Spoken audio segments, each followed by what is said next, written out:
Alright, and welcome to a video on arc and angle measures of intersecting chords, secants, and tangents.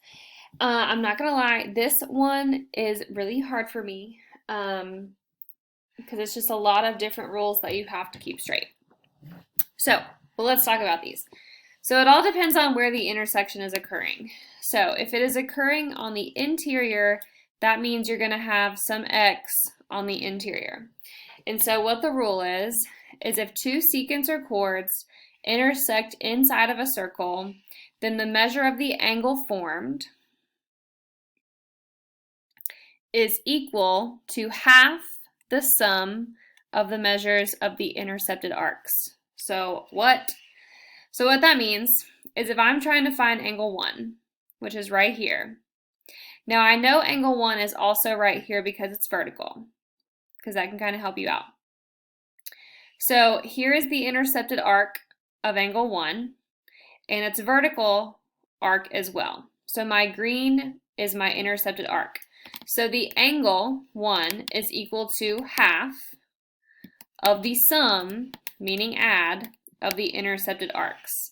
So if you're trying to find angle 1, you're going to take half of AD plus BC and make sure your parentheses are around the sum of them.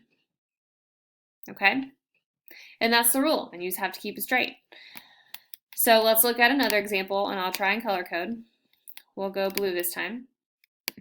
So if I'm trying to find angle 2, which is here and here, therefore the intercepted arcs are going to be A to B. 2 is opening up from A to A to B, and its vertical 2 is opening up from C to D. So if I'm trying to find angle 2, I would half the sum of one of the arcs, AB, plus the other arc, which is CD. And that is the rule that you gotta memorize. So let's take a look at some problems. I first am gonna say, notice that there is a specific relationship between 1 and 2 because they do make a linear pair. So that linear pair knowledge, vertical angle knowledge we learned early on in the year is not going away. So let's take a look at number 1. It wants me to find the measure of AED, and the measure of AED is here. If you want to highlight the whole thing, you can, or you can just mark the angle measurement. Up to you. So it wants me to find this angle. All right. So again, if I'm looking for the angle, I'm going to put angle E is going to be equal to half of your two arcs that were intercepted. And that would be 45 and 109 because they're opposite of each other. So 45 plus 109. Okay, so now what I would do is add these 45 and 109 to get 154. And then you would half it or divide by 2 to get 77 degrees. And that would be the measurement of this angle E here as well as here. Okay, now I could use my linear pair knowledge to figure out this information, but I'm not going to do that right now. That's our final answer. Let's look at number 2. So first off, let me figure out where the measure of STR is. So ST and R is this angle right here. Okay, so that angle, its intercepted arcs are here and here. Okay, so the formula is your angle is going to equal half of your intercepted arcs added. So I'm going to say 186 plus 112 and then half it. I should have an extra 1 here, my bad. If you add 186 and 112, you end up getting 298. And then we're going to divide that by 2 or half it to get your answer of 149 degrees. And so that's how many degrees it is with this blue angle. Cool. They get harder. Let's look at number 3. It wants me to find the measure of y, and then w, and then x. So YWX is this angle measurement here. So unfortunately, I do not have the intercepted arcs for this red piece of information, okay? So I cannot jump to finding this angle measurement. But what I do know are these intercepted arcs, so I could figure out these angles right here and then do a linear pair knowledge. So I'm first going to find my green angles. So my angle is going to be equal to half of the intercepted arcs of 43 and 81 added together. So 43 and 81 will give you a total of 124. And then I'm going to half it or divide by 2 to get 62 degrees.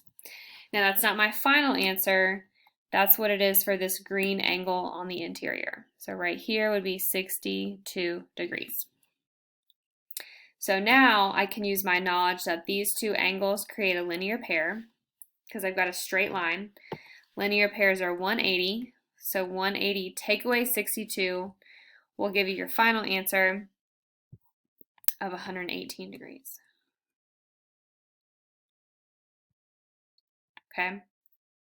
So this angle is going to be 118 because you were only able to find the left and the right green and then do a linear pair. So again, this angle also down here will be 118. Okay? Let's look at one more together, and then I'll let you try some problems. So on all these angles, or on all 1, 2, and 3, I was finding examples of angles. And now I'm going to find an example of an arc. Okay, so a little bit different.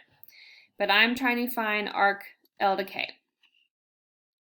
Now, the information I do know is I have an angle, and then I have, let me try and color code that. I've got my two arcs and my angle. So again, the equation is your angle is equal to half your arc plus your arc. It's a terrible eyebrow. So if I substitute this formula, 62 is your angle, so 62 is going to go on the left side. My angle is equal to half of my two arcs added together. Now one of my arc is 74, but the other one I have no idea what it is, so I'm going to call that x.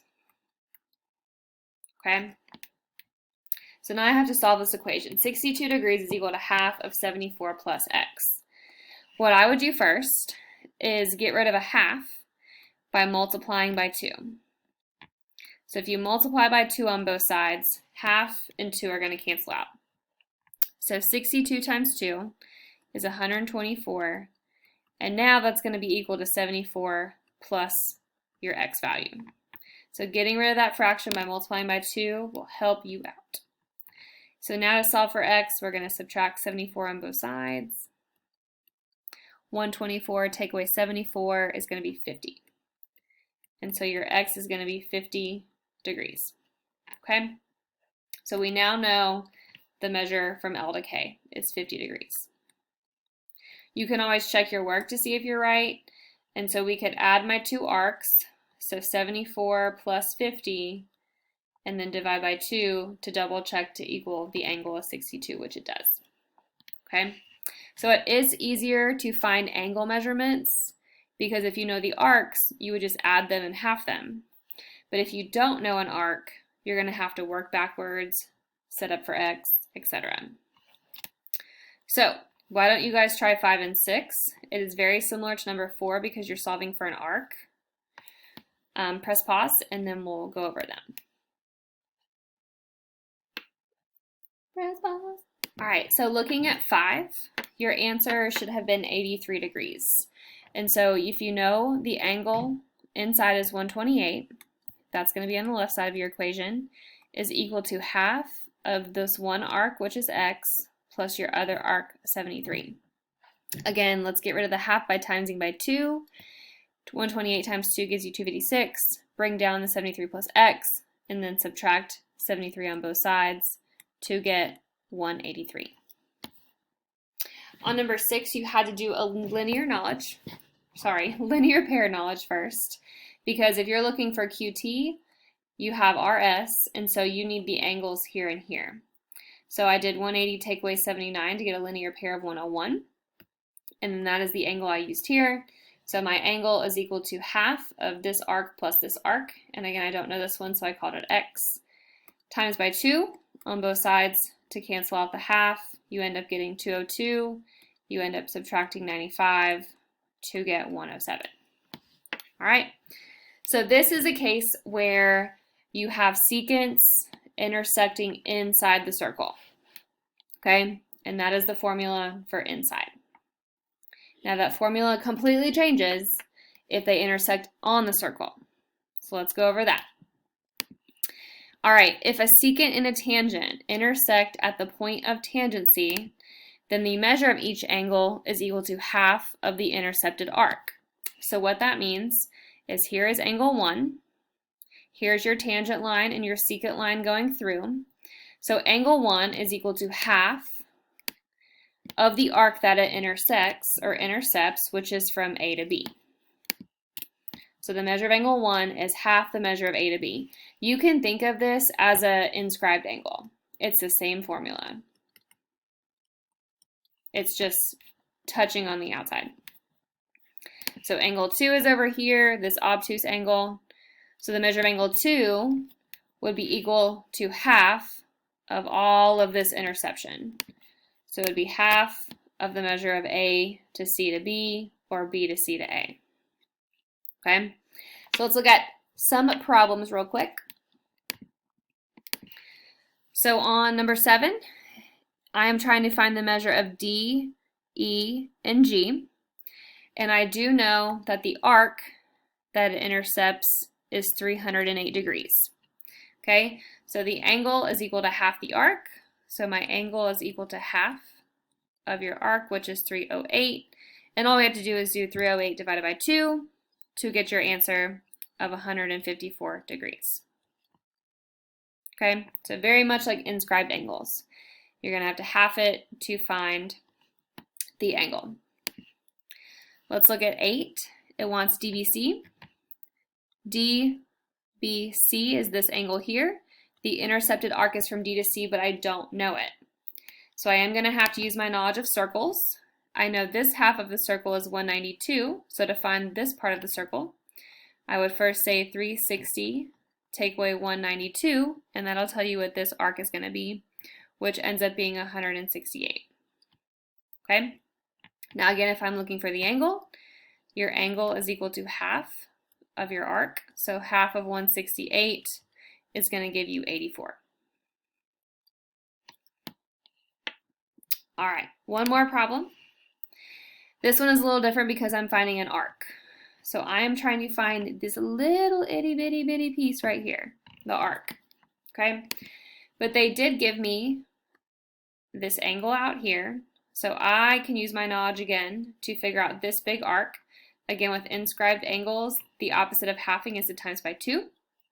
So if I do 151 times 2, that's going to give me 302 for this arc right here. And then I can do 360, take away 302 to give you this itty bitty arc over here, which ends up being 58. Okay, so the arc is going to be 58 degrees. If you needed to find the angle measurement, you could half it, but that is not what I wanted. Okay, so if you have a secant and a tangent intercepting on the circle, here is your formula. Okay, so it is very much like an inscribed angle. So tangent and a secant, you half the intercepted arc. Okay, if it is intersecting inside the circle, if you have an X in the circle, the angle is equal to this arc plus this arc cut in half. Okay. Thank you for watching. Go ahead and watch part 2, which is when they intersect outside the circle. Woohoo!